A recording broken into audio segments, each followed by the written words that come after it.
مساء الخير عليكم، ازيكم عاملين ايه؟ النهارده بقى هنعمل الفيديو بتاع المشتريات اللي طلبتوه مني. هاجي اقول لكم كل الاسعار النهارده اللي انا جبتها. بالنسبه للخضار النهارده يعتبر السعر يعني كويس.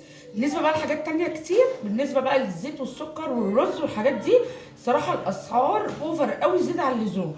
الواحد من كتر ما هو يعني جاله احباط من الاسعار، والواحد اتضايق جدا من الاسعار اللي سمعها. يعني انا مش عارفه، انا في فيديوهات كتير جدا. انا كنت عايزه اصورها، مش عارفه اصورها من الاسعار. الاكل عاد بيتكلف بطريقه غير طبيعيه، يعني مثلا النهارده راح اجيب ازازه زيت كريستال اللي هي 3 كيلو، اللي هي ال 5 كيلو ب 600 جنيه. يعني حرام بجد يعني.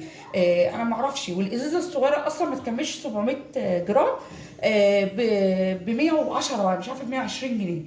طيب بالنسبه للخضار بتاعنا النهارده، هنا الطماطم زي ما انتم شايفين الطماطم حلوه قوي معايا كده. النهارده الطماطم كانت حلوه جدا جدا. بالنسبه بقى ان احنا داخلين من كل سنه وانتم طيبين على رمضان، فالحقي جيبي وخزني. تمام. والله انا ما برضاش اطلع بالفيديوهات ديت عشان الواحد يراعي ظروف الناس. احنا بالنسبه لنا الحمد لله مستورين وبنجيب. في ناس كتير جدا ما معهاش ومش قادره تجيب. بس انا قلت اديكم نبذه كده وفكره عن الحاجات اللي انا جبتها.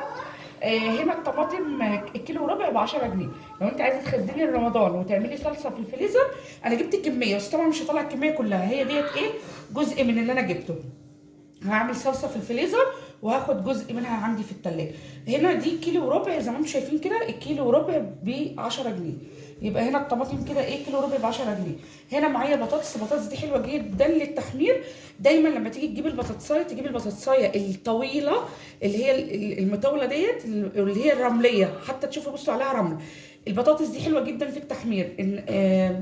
التانية اللي عليها طين دي هي كويسه بس بتبقى طريه، انما دي بتبقى ناشفه وحلوه جدا. هعمل لكم فيديو للبطاطس برضو، ناس طلبت مني ان انا اعمل فيديو للبطاطس المحمره، هوريكم بتتفرز ازاي برضو.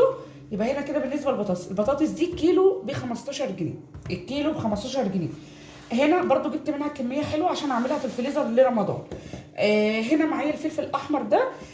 انا بحب اجيب الفلفل الاحمر دوت عشان بعمله هريسه شطه. وهعمل لكم فيديو برضو لهريسه الشطه، لسه هاجي اصوره. هنا هعمل منه هريسه شطه، وهعمل منه هضربه برضو في الخلاط بالثوم والملح والفلفل وكده، عشان بحطه في الفريزر لما بعوز لسمك لاي حاجه، او محشي او اي حاجه بطلعه جاهز معايا.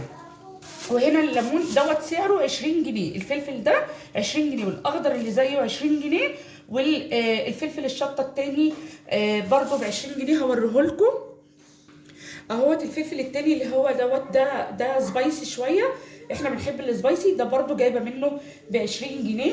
يبقى الفلفل الاحمر ده ب 20 والاخضر ده ب 20، واللي هو الرومي برضو اللي احنا بنحشيه ب 20 برضو.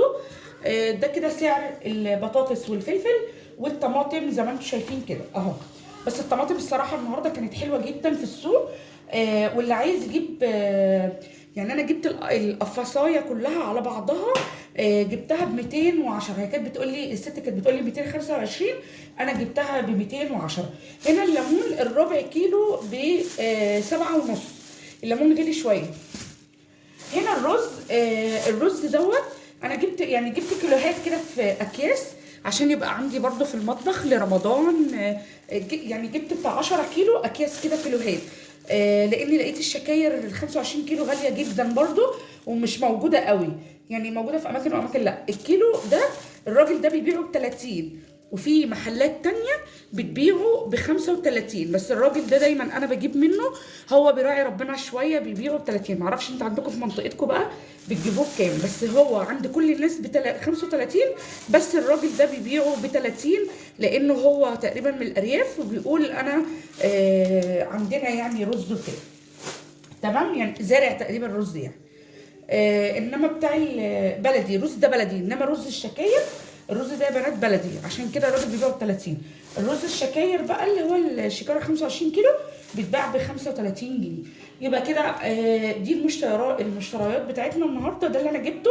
جبت قفص من الطماطم، وجبت 5 كيلو من الفلفل الاحمر ده، عشان زي ما قلت لكم هعمله في الفريزر، هنعمله في الفريزر وهنخزنه. وهقول لكم برضو هرسه الشطه وهوريها لكم انا بعملها ازاي.